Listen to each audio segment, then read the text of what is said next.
Polemik candaan Zulkifli Hasan menjadi sorotan Majelis Ulama Indonesia.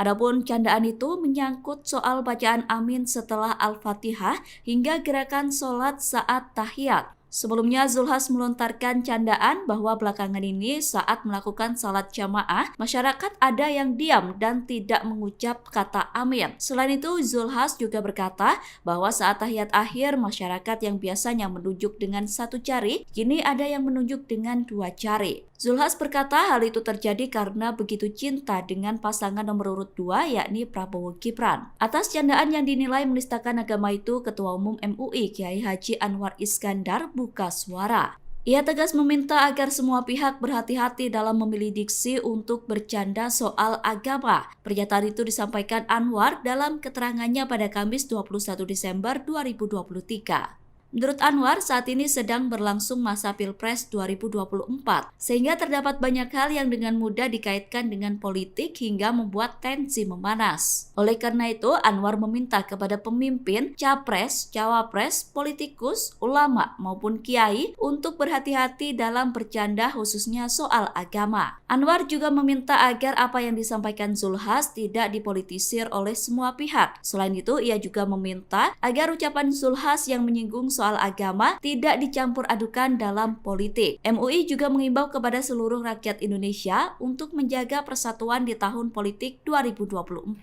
Dirinya berpesan untuk menghindari adanya perpecahan selama pemilu.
Download Tribun X sekarang, menghadirkan lokal menjadi Indonesia.